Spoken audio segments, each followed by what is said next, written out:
Today I'm going to show you how to transform an ordinary scene and make it cinematic.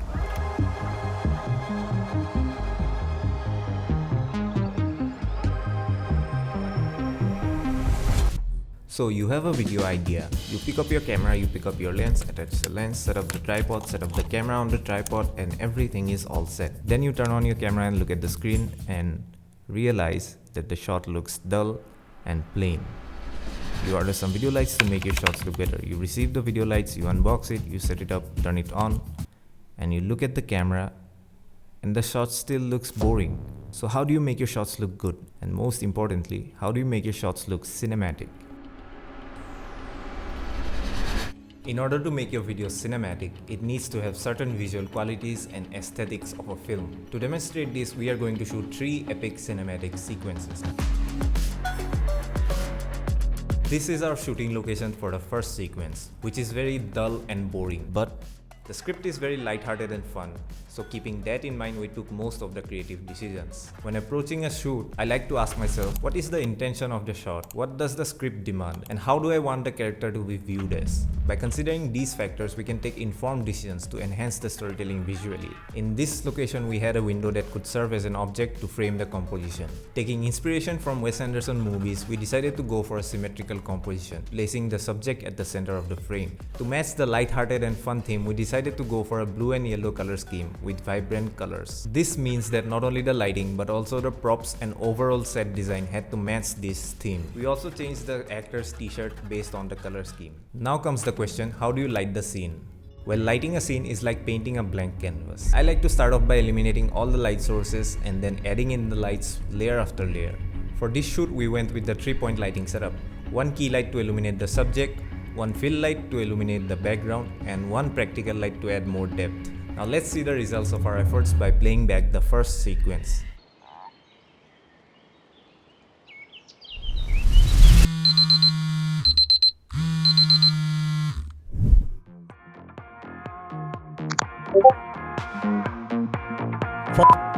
I am verified.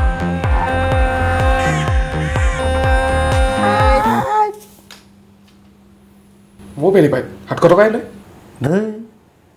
Valueless.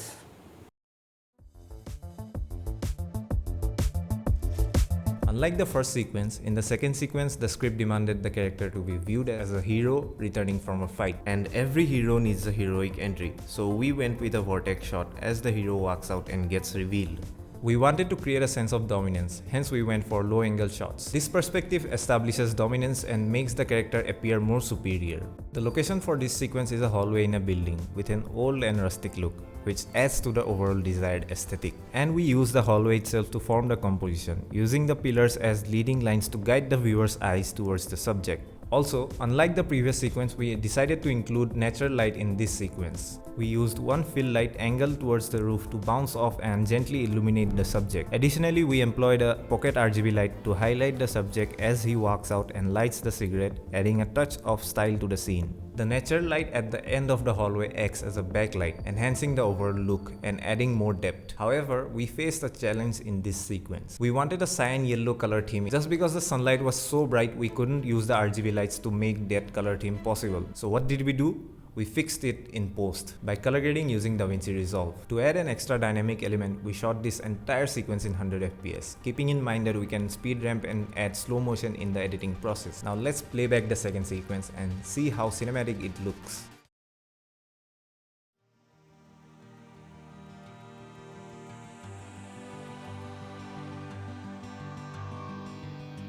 Well, there's no problem. If you had a gun, shoot him in the head.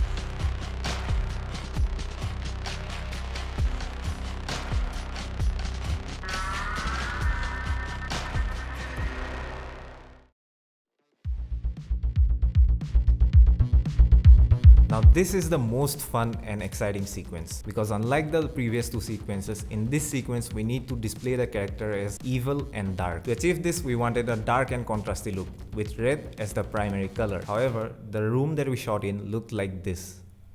which does not match the vibe at all. To fix that, we hung black curtains to make the background look dark, which is crucial for setting the dark tone. Now comes the fun part, which is lighting. When it comes to lighting, it's not just about turning on the light and pointing it towards the subject. It's more about how much of the light is illuminating how much of the scene. In our case, we used a chart paper to create a funnel, directing the light specifically towards our subject. Initially, the light reflected off the floor and bounced back on the subject's face. But since we wanted to create a stark contrast, we placed a black curtain and cut off the reflection. This is what creates the dramatic split lighting effect.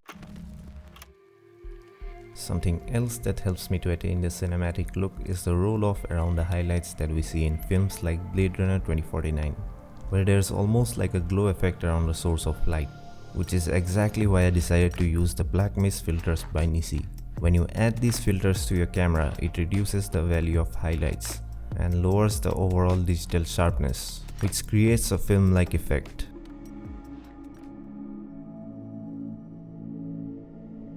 NiSi Black Mist filters are available in 3 variations: 1x2, 1x4 and 1x8.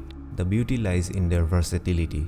You have the power to choose how much glow you want around the highlights. For a dreamy sequence like this, 1x2 is the preferred option. In the first sequence, we wanted a gentle glow around the practical light, so we used the 1x4 Black Mist filter. In the last sequence, we wanted more contrast, but we wanted a subtle glow, so we used the 1x8 Black Mist filter. Without a doubt, these filters are an essential tool in my camera bag. I would like to thank NiSi for sponsoring this video and bringing my creative visions to life. To intensify the atmosphere, we added fog, which enhanced the visibility of the ray of light, creating a spotlight effect on the subject. Close-up shots were captured to emphasize the intensity and add more depth to the scene. Now let's play back the third sequence and see if we are able to create the dark and evil cinematic look.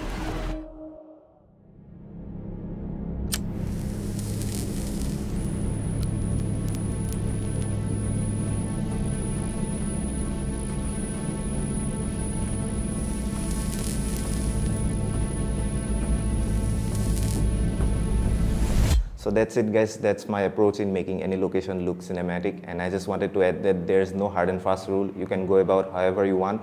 At the end result is what matters. By the way, all of these videos were shot for my friend Prit's channel launch, so you can look out on his channel for the final videos. Other than that, always remember, keep creating.